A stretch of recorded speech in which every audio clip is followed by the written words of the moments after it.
Hi viewers, India's largest digital media network Suman టీవీకి స్వాగతం. ప్రస్తుతం మనతో ఉన్నారు happiness and mindfulness coach doctor Anuhya. చాలా మంది భావోద్వేగాలకు గురవుతూ ఉంటారు. అంటే ఎమోషన్స్ ఎక్కువగా క్యారీ చేసే కొద్దీ మనం ఎమోషన్స్ ఎంత క్యారీ చేస్తే అంత బాధపడుతూనే ఉంటాం. అట్లనే ఎమోషన్స్ లేకపోయినా కష్టమే. బ్యాలెన్స్ చేయడం చాలా ఇంపార్టెంట్ కాబట్టి అనూహ్యని అడిగి మనం ఈ ఎమోషన్స్‌ని ఎలా డీల్ చేయాలి అనేది తెలుసుకుందాం. నమస్తే అనూహ్య. నమస్తే అండి. అనూహ్య, కొంతమందికి ప్రతిదానికి భయపడుతూ ఉంటారు. మెయిన్‌గా చూసుకుంటే ఇంటర్వ్యూస్‌కెళ్ళేటప్పుడు హ్మ్. వాళ్ళలో చాలా టాలెంట్ ఉంటుంది. మంచి క్వాలిఫికేషన్ ఉంటుంది. అన్నీ ఉంటాయి. హ్మ్. ఒక్క భయంతో వాళ్ళు సెలెక్ట్ అవ్వకపోయే వాళ్ళు చాలామంది ఉన్నారు. హ్మ్. అంటే ఒక ఇంటర్వ్యూలోనే కాదు, పిల్లల నుంచి చూస్తే మనం స్కూల్‌లో చేర్పించినప్పుడు కూడా పిల్లలు చాలా భయపడుతూ ఉంటారు. కొందరు బాగా డేర్ అండ్ డాష్‌గా ఉంటారు.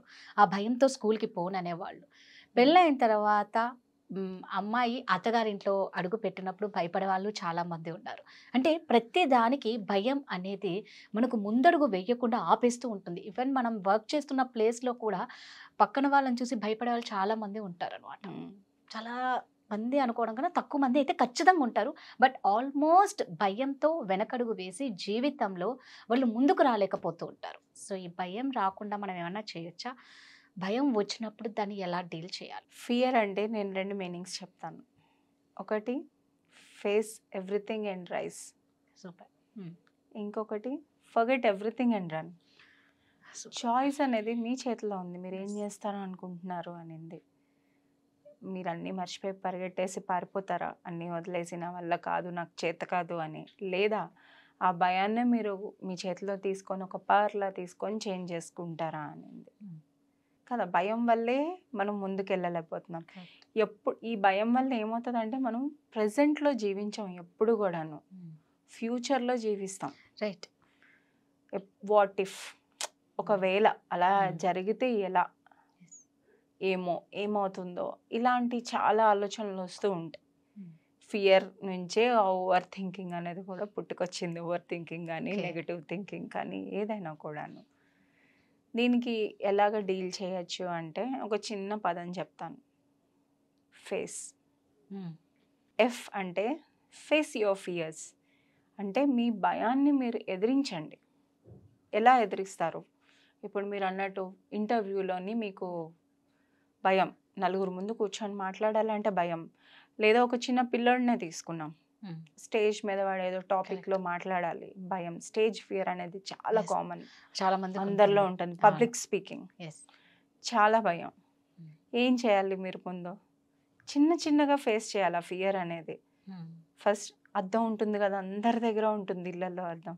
అద్దం ముందు మాట్లాడండి. అద్దం ఒక మెట్టు దాటిన తర్వాత రెండో మెట్టు మీ యొక్క క్లోజ్ ఫ్యామిలీ ఇంకా ఫ్రెండ్స్ ఉంటారు కదా, ఒక నలుగురు బాగా క్లోజ్ ఫ్రెండ్స్ అనేది వాళ్ళ ముందు మాట్లాడండి. ఇంకొంత కాన్ఫిడెన్స్ వస్తుంది. తర్వాత బయటకు వెళ్ళి మాట్లాడండి. ఇలా ఒక్కొక్క మెట్టు దాటుకుంటూ మనం ఫేస్ చేయగలగాలి. సెకండ్ ఏ ఏ అంటే యాక్సెప్ట్. ఈ భయం నుంచి యాంగ్జైటీ వస్తుంది, అది అన్నీ వస్తుంది. యాక్సెప్ట్ చేయాలి. మీకు ఏదైనా ఫలానా విషయం వల్ల భయం ఉంది అంటే యాక్సెప్ట్ చేయండి. దానికన్నా నేను కంట్రోల్ చేయాలి అనుకున్నప్పుడే ఇంకా ఎక్కువ ప్రాబ్లం అనేది వస్తుంది. స్ట్రెస్ అనేది పెరిగిపోతుంది. అది యాక్సెప్ట్ చేస్తే మనకు ఆటోమేటిక్గా తగ్గుతుంది. ఎందుకంటే యాక్సెప్ట్ చేస్తేనే కదా మనం ముందుకు వెళ్తామనింది. సి సి అంటే కామ్ యువర్ మైండ్. అది ఎలా చేసుకుంటారు? జస్ట్ మార్నింగ్ లేచాక ఒక 5 minutes ఆఫ్ సైలెన్స్. ఏమి చేయక్కర్లేదు. జస్ట్ మీ బ్రీతింగ్ ఇన్హలేషన్ ఎక్సలేషన్ మీద అబ్జర్వ్ చేసుకుంటూ. మెడిటేషన్ అలవాటు ఉంటే మెడిటేషన్ చేసుకోవచ్చు. ఇలా మనం కామ్ అండ్ పీస్ఫుల్గా ఉండడం అనేది, అంటే ఇవన్నీ ఏంటంటే ఇవన్నీ చేయటం వల్ల మనకి స్ట్రెస్ అనేది తగ్గుతుంది కొంచెం. ఇంకా బెటర్గా మనం ముందు అడుగు అనేది వేయగలం. కామ్గా పీస్ఫుల్గా ఉంటాం కాబట్టి. ఈ ఎక్స్పెక్టేషన్స్. ఏంటి ఎక్స్పెక్ట్ చేయాలి మీరు?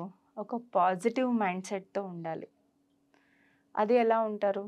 మీరు ఏదైనా భయంగా మీరు నెగటివ్గా ఏదైతే చెప్పుకుంటారో దాన్ని పాజిటివ్గా క్వశ్చన్ చేసుకొని తిప్పి చెప్పండి.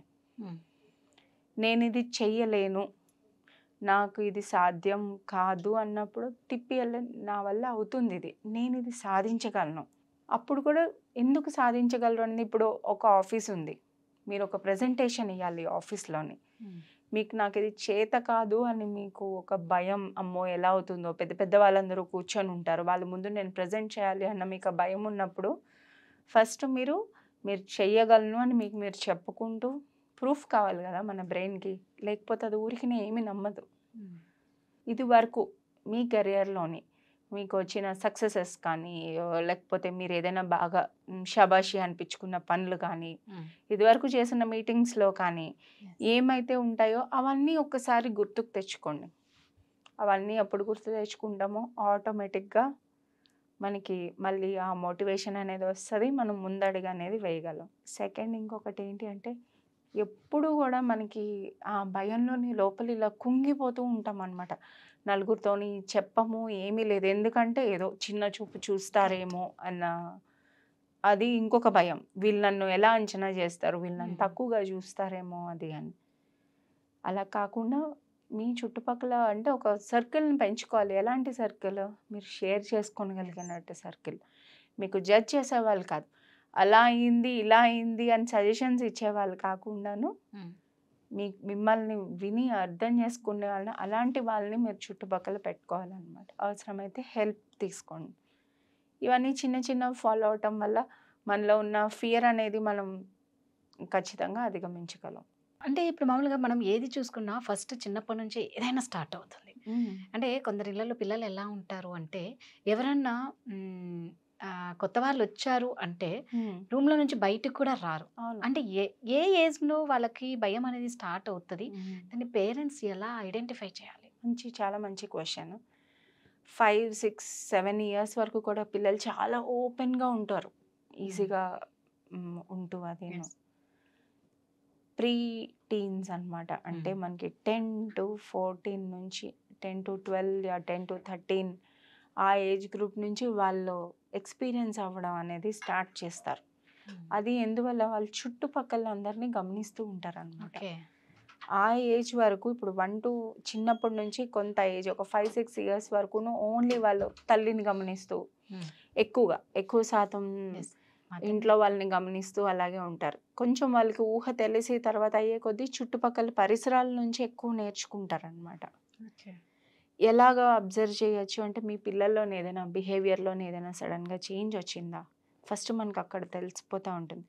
రెగ్యులర్గా వాళ్ళు చేసేది, వాళ్ళు ఏమైనా ఒక అడుగు వెనక్కి వేస్తున్నారా, చాలా క్లోజ్గా అబ్జర్వ్ చేయాలన్నమాట మనం పిల్లల్ని. అప్పుడు వాళ్ళతో మాట్లాడాలి. మనం వాళ్ళతో మాట్లాడితేనే తెలుస్తుంది. ఇప్పుడు ఒక పిల్లడు నలుగురు మన ఇంటికి వచ్చినప్పుడు రావట్లేదు అంటే దాని వెనకాతలో ఒక కారణం ఉండి ఉండొచ్చు. మేబీ స్కూల్లోనో లేకపోతే బస్లోనో వాళ్ళ ఫ్రెండ్స్లోనో ఏదైనా టీచరు ఎవరైనా బాగా వాళ్ళని అరిచి ఉండొచ్చు, తిట్టి ఉండొచ్చు, లేదా ఒక కమెంట్ పాస్ చేసి ఉండొచ్చు. అది వాళ్ళ మనసుకి తీసుకోలేక వాళ్ళు అలా బిహేవ్ చేసి ఉండొచ్చు. ఇక్కడ ఏమవుతుందంటే ఉల్టా అవుతుంది. పేరెంట్స్ ఏం చేస్తామంటే, మనం పిలుస్తాం, వాళ్ళు వచ్చినప్పుడు అంతా బాగానే ఉంటుంది, వాళ్ళు వెళ్ళిపోయాక పిల్లల్ని పట్టుకొని ఇంకా అవును అలాంటి వాళ్ళు కూడా ఉంటారు. పిల్లల్ని పట్టుకొని అప్పుడు ఏంటి ఎన్నిసార్లు పిలుస్తున్నారు, రావట్లేదు ఎందుకు నువ్వు, ఎన్నిసార్లు పిలిపించుకుంటావు అది అని. అది కాదు అప్రోచ్ అవ్వాల్సింది. ఓకే అవ్వట్లేదా, మనం తెలుసుకోగలగాలి ఏమవుతుంది వాళ్ళ జీవితంలోని. ఇది ఎలా తెలుసుకోగలం అంటే, మనం పిల్లలకి టైం ఇస్తేనే స్పెండ్ చేయగలం. అది కూడా కరెక్ట్ టైం, క్వాలిటీ టైం. ఒక గంట ఇవ్వక్కర్లేదు, మనం ఒక 10 minutes ఇవ్వగలిగిన ఆ టైంలోని మనం వాళ్ళతో కనెక్షన్ అనేది పెంచుకోవాలి. మనం ఆ కనెక్షన్ పెంచుకున్నప్పుడే పిల్లలు మనకి ఏమైనా షేర్ చేస్తారు. ప్రాబ్లం ఏమవుతుందంటే, యాజ్ ఎ పేరెంట్స్ అథారిటీ మోడ్లోకి వెళ్ళిపోయి ఎప్పుడు కూడా మనం కరెక్షన్ మోడ్లోనే ఉంటాం, కనెక్షన్ మోడ్లో ఉంటాం. అందే కనెక్ట్ బిఫోర్ కరెక్ట్ అనమాట.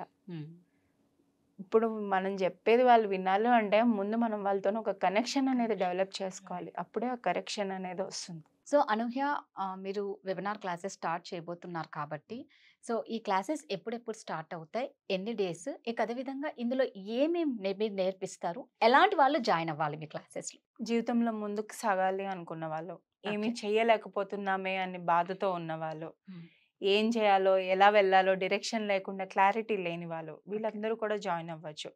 అన్నీ ఉన్నా కూడాను ఇంకా ఏదో మిస్సింగ్, నాకు ఇంకా కావాల్సింది ఏదో ఉన్నింది అని హ్యాపీగా లేరు. మ్మ్. అలాంటి వాళ్ళు జాయిన్ అవ్వచ్చు. ఓకే. చాలా స్ట్రెస్ ఉంది వాళ్ళ లైఫ్లోని, మ్మ్. ఎలా డీల్ చేసుకోవాలి తెలియట్లేదు, మ్మ్. అలాంటి వాళ్ళు కూడా జాయిన్ అవ్వచ్చు. క్లాసెస్ ఎప్పుడెప్పుడు స్టార్ట్ అవుతాయి? క్లాసెస్ ఈ month 21st, 22nd, 23rd 3 days ఉంటాయి. సో ఇదండి అనూహ్య చెప్పినట్లు మీకు ఎవరికైనా ఇలాంటి వాళ్ళు ఉండి అంటే ఇది ప్రతి ఒక్కరికి ఇంపార్టెంటే కాబట్టి ఎవరైనా సరే ఇంట్రెస్ట్ ఉంటే కింద స్క్రోల్ అవుతున్న నెంబర్కి కాల్ చేసి కాంటాక్ట్ అవ్వండి.